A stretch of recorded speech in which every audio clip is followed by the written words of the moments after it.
বাক্সাৰ শিৱলত ৰোৱনীৰ ৰূপত এবাৰ দেখিবলৈ পোৱা গৈছে মন্ত্ৰী উৰ্খাও গৌৰা ব্ৰহ্ম।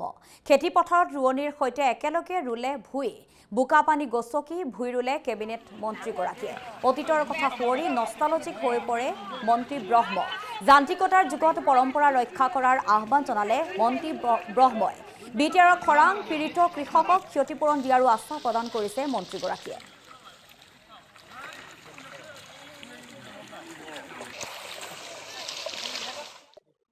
প্ৰত্যেক বছৰতে মই ইয়াত আহোঁ ৰোৱনীসকলৰ লগত আৰু যিটো আমাৰ নাংগাল জাংখ্ৰা বুলি কয়, যিটো শেষ মানে ধান গাৰা দিন আৰু ইয়াত মই অংশগ্ৰহণ কৰোঁ। ইমানেই ভাল লাগে কাৰণ তেনেকুৱা পৰম্পৰা ক'তো নাই আজিকালি।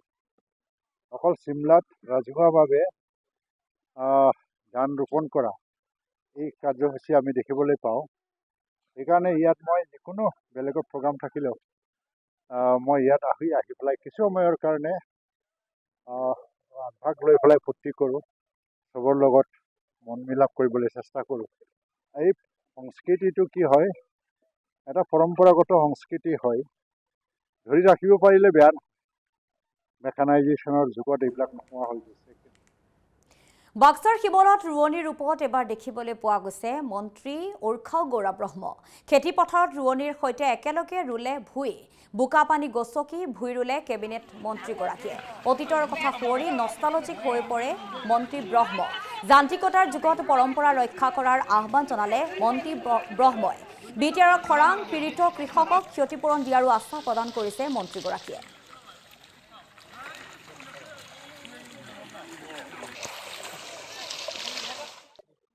প্ৰত্যেক বছৰতে মই ইয়াত আহোঁ ৰোৱনীসকলৰ লগত আৰু যিটো আমাৰ নাংগাল জাংখ্ৰা বুলি কয়, যিটো শেষ মানে ধান গাৰা দিন আৰু ইয়াত মই অংশগ্ৰহণ কৰোঁ। ইমানেই ভাল লাগে কাৰণ তেনেকুৱা পৰম্পৰা ক'তো নাই আজিকালি।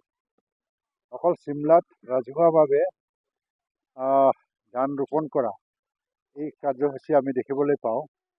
সেইকাৰণে ইয়াত মই যিকোনো বেলেগত প্ৰগ্ৰাম থাকিলেও মই ইয়াত আহি পেলাই কিছু সময়ৰ কাৰণে ভাগ লৈ পেলাই ফূৰ্তি কৰোঁ, চবৰ লগত মন মিলাপ কৰিবলৈ চেষ্টা কৰোঁ। এই সংস্কৃতিটো কি হয়, এটা পৰম্পৰাগত সংস্কৃতি হয়, ধৰি ৰাখিব পাৰিলে বেয়া নহয়। মেকানাইজেশ্যনৰ যুগত এইবিলাক নোহোৱা হৈ গৈছে।